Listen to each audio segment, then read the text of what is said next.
Recently, Kim Porter's friend Kola Boof speaks out after videos surfaced of Diddy abusing Cassie.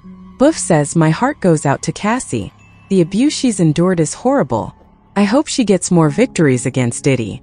But if she tries to sue me for speaking up for Kim Porter, I will obliterate her. Point blank.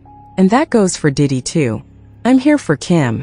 My attorneys are engaged in very serious talks today due to comments I made yesterday about Kim Porter, Diddy and Cassie. I will be making a formal statement in the next 10 minutes. I hope this brings clarity as I go forward in speaking up for my deceased friend Kim Porter." She continues, "Cassie's lawyers found out yesterday. I'm not just some woman. Now I love Cassie. I really do. And my heart goes out to her. I consider her just as much a victim as Kim Porter was. Cassie's team and fans are misunderstanding what I have said. I'm on her side. When I met Kim Porter at Hollywood charity event, she came over to me because several people were saying that tall girl was Bin Laden's mistress. Kim remembered seeing me interviewed on MSNBC years earlier. She asked me if it was true. I told her yes. We ended up chatting for most of the event. Kim and I had been fashion models. We talked a lot about that. Later, Kim and two other sisters said they were going to Mr. Chow's for dinner. They invited me. We went in different cars, not together. We ended up going to a different restaurant, Ethiopian restaurant on Highland and Olympic. We had food, drinks, and lots of laughter.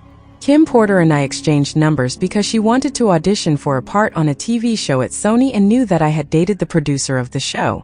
I offered to talk to him on Kim's behalf. We exchanged numbers. Over the next 2 years, I had several phone conversations with Kim Porter. The first conversation was about her audition for my ex's show at Sony, not being a fit. Kim was going to a famous comedian's house for lunch and invited me.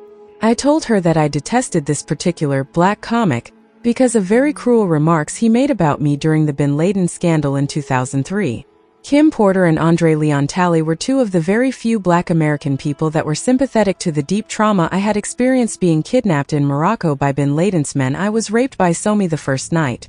One was held against my will at La Maison Arabe for 6 months. I experienced a gang rape at Somi's instruction. I have been in therapy for years behind modeling in Morocco. Kim Porter and Andre Leon Talley were sympathetic to what happened to me. I could cry to them. Americans made fun of my rape and trafficking in Morocco. Many so-called Bin Laden experts feared losing their careers for not knowing about me, so they attacked me and called me a liar. Bin Laden's family spent money trying to discredit me. Black woman writer Disha Filia viciously accused me of being a fraud and made incredibly hurtful and hateful comments to me that made me feel suicidal. Everyone joked about my name Boof being weird. The comedian that Kim wanted to have lunch with and me tag along was part of those who twisted my story. Why would you date a terrorist? As if we have dating in the Arab world. As if women have rights. When CNN, Fox News, New York Post began calling me Bin Laden's sex slave, you would think black Americans would remember Sally Hemings and have compassion for my suffering. But no. Zero. It was funny, in our first few telephone chats Kim Porter told me to let it out. We talked nonstop about every facet of what I went through at La Maison Arabe with Osama bin Laden and others. I had killed a man, one of Osama's bodyguards, who was very racist and despised that his boss was sleeping with me and had put me in charge of the compound. The guard was going to kill me. It happened at a party. 12 witnesses. I stabbed him to death. I did 1 day in jail. Somi got me out and took me back to La Maison Arabe. Kim Porter was fascinated by my story, and we mostly talked about me at first. Told her that Andre Leon Talley and Whitney Houston were the only people who cared about my trauma. Media cruel to me. Kim Porter was such a kind person. She was like having a sister. She and Nippy had allowed me to vent in our phone conversations about my chronic nightmares, my therapy sessions. Whitney always called Osama Dracula, and I found that hilarious and stress relieving. Kim Porter began to tell me things about her relationship with Diddy. Wanted me to understand that she totally related to being kept, raped, beaten, and racially demeaned, as I had been by the Arab men over my hair texture, mahogany coloring. We did not talk every day or every week. Maybe every 3 weeks we caught up with each other. Sometimes it was just a brief, "Hey girl, I'm flying to Miami. Got lots to tell you about so-and-so. Talk later." Other times we were on the phone for hours. But during these phone calls, Kim Porter told me about her deep love for Diddy, how she wanted to make it work with a black man, for our community's public image, and her desire to make it bigger as something. Kim told me that she wanted to write a book about her life, but she feared writing anything about Diddy. She had spoken to an editor or two in NYC, and they were making it clear publishers can't buy a book from you if you're not going to give us the goods, the dirt. We want the dirt. This put horrible pressure on Kim Porter. I was already a successful television writer under contract to Sony and NBC at the same time.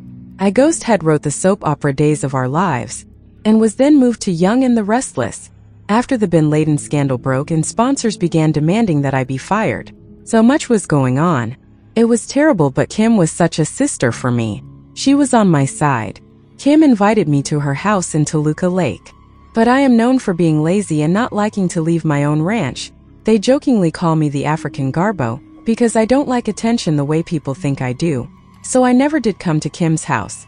Over the next few months, Kim Porter began writing her life story. She told me about it. I shared with her the details of my experiences with Osama bin Laden and Al-Hassan Turabi, vice president of Sudan, my sugar daddy who had also mentored Somi, and Turabi's son Isam, Somi's best friend and business partner who was also in love with me. Just as I told Kim all about this, she told me all about her experiences with Diddy. And it was horrid abuse. Kim was excited about the book she was writing.